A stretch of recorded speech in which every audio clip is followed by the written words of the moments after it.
Hey guys, welcome back. Welcome back to my channel. Thank you very much for joining me. So I'm here with some more information on the truth table, understanding the logic behind a truth table, guys, and knowing how to decode worded for sentences, or some would say preposition, hence writing them using symbols and variables. All right, so there's a few things that we need to know. I'm going to be recalling a few things. So this symbol here means negation, so that's not P. It could be a different letter here, not P, not Q, not R. As we know, P, Q, and R are the letters that are used when doing a truth table, most commonly used. Others can be used, but those three letters are commonly used. This symbol here, like a wedge, means and. It means both have to be true for the end result to be true. You also know this as the conjunction. All right. So conjunction, and this one would be the disjunction, or some would say either.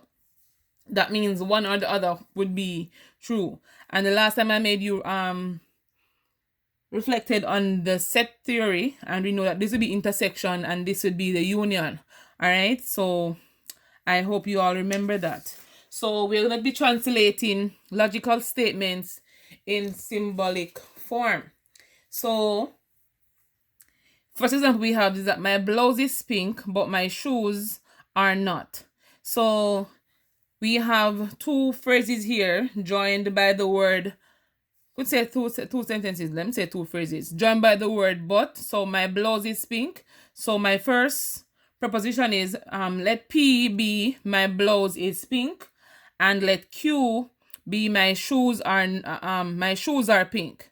Why do I write my shoes are pink here? Is because from the sentence you read above, my blouse is pink but my shoes are not. It's basically referring to that, making reference to the color pink, that your blouse is pink but your shoes is not pink.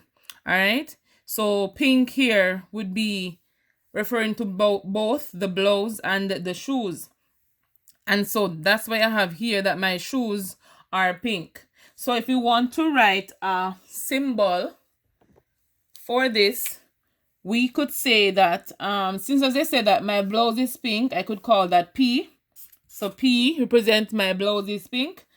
But we know but also means and we could say my blouse is pink and my shoes are not. But instead they can use but interchangeably.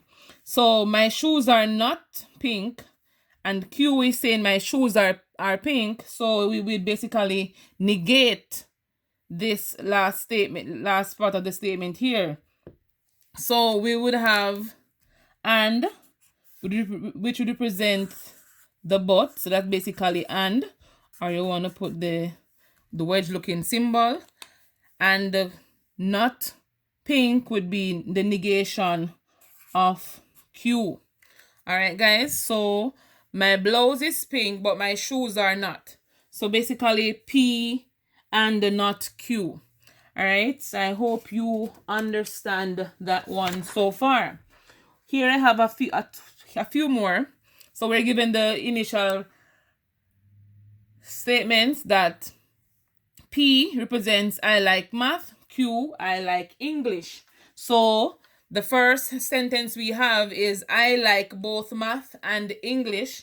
Here, the word both we know means and. All right, so already that means and plus and is here, so and will be that symbol.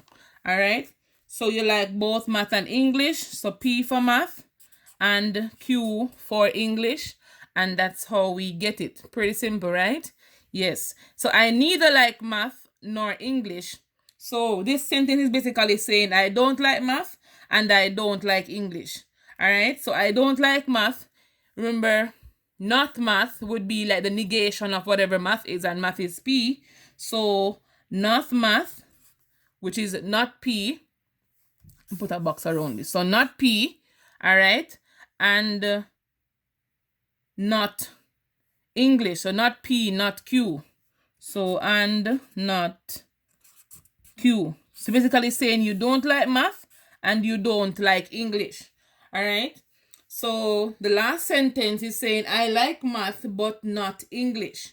So basically math, you like math, so that's P.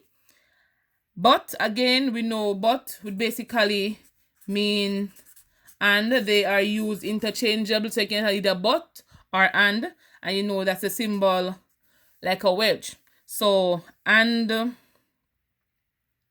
but not English, so it's gonna be and not. My negation is not drawn properly, guys, but it's basically the tilde. You can do it anyhow. And not English, so not Q. And so that's it for those two statements. So the goal for this guy was to help you to understand what symbol to use for and both. I should have one with or, you know, but never mind. And how to decode which letter to use. So guys, sometimes they will not give you P or Q. All right, they'll just say I like math, I like English for the two sentence, but it's up to you to determine what is P, what is Q, and it can be used vice versa. You could call Q math and P English, but in this case, we were giving it as PQ, all right, respectively. So that's it, guys. All right, let's go for another one. So here we have the algebraic expression for each logical statement. And we're asked to fill out the table. So P and Q are the two inputs. So we want not Q, so not Q would not P, my bad, not P would mean the negation of whatever P is. I can't find the other marker, but never mind. The negation of whatever P is. So P here we have true, so not true would be false for the first statement. Not true again will be false. This F here, if you negate this F, you will get true. This F again will give us true. All right. And so, not P and Q, we know that this means and, or it means both. So they both have to be true for the end product to be true. All right. For the outcome to be true. So not P and Q is right here. So they both have to be true for the end product to be true. And since as it's true false, we know it's going to be false here. 2 false here. It's going to be false. 2 true. Give us true. False true. Or true false will give us false.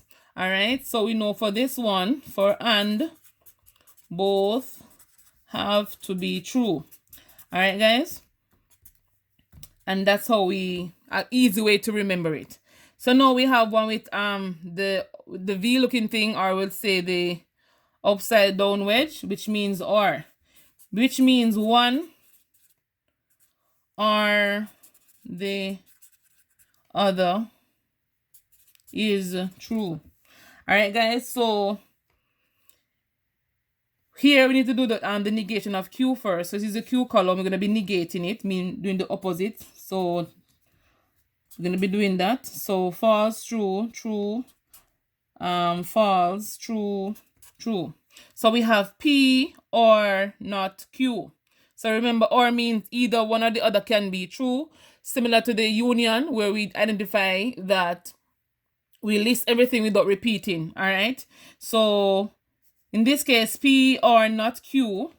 So P and not Q. So one or both of them can be true for the end product or the outcome to be true. So T and this is F. So we're gonna have true, TT.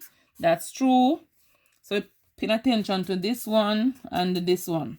So false, false. So this will be false, and false, true. That will be true. So either one or the other can be true for the outcome to be true. I hope this one was pretty easy. Most persons normally have a problem when it comes to the negation of it. All right. And so once you have that part covered, you are just fine. This one, guys, I'm going to have to turn the paper sideways. I think I should have done that earlier, but I didn't. So pardon me. So let's go ahead and do this one. So we have not P. I'm going to go ahead and fill in the not P, not Q. So not P, the negation of whatever P is. So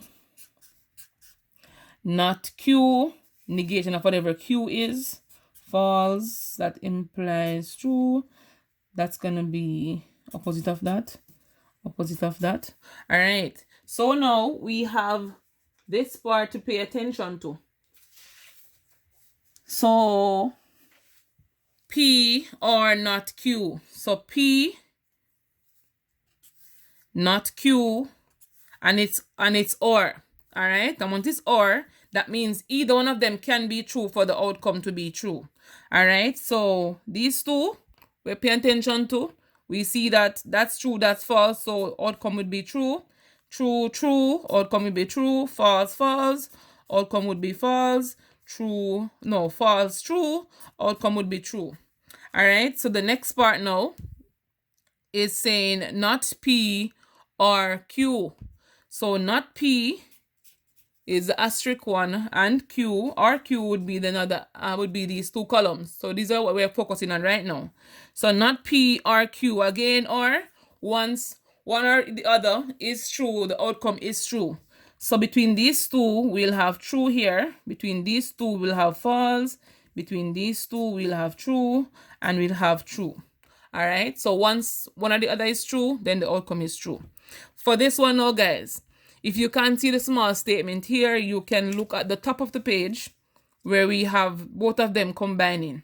So it's P or not Q and not P or Q. So here, the two statements are being combined with the word and, with the symbol for and. So we're going to be focusing now, guys, on these two.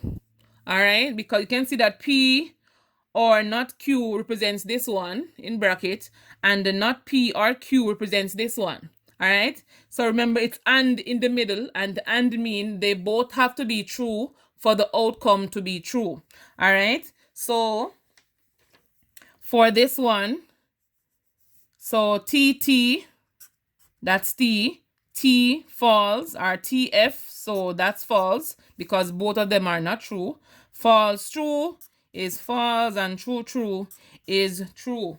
So guys, I hope you understand this. Some persons will say this aspect is kind of challenging. As I told you before, if you should get one of these incorrect, the outcome for this will be affected. So you have to ensure that you have the correct answers for these two when you're going to be solving the final column, which is a combination of the two. I hope this was useful, guys. Maybe it won't be for now for persons who are at home, but it's good to have an idea of what to expect in the future, or if you're in class. I hope this video was actually useful to you in understanding the truth table, giving it in worded phrase or just some symbols to fill out a table. So guys, thank you very much for watching. Remember to like, share, comment, subscribe. Leave a comment when you watch the video, guys, so I know you were here. I really appreciate the support. And please continue to do so. I will see you all on my next video.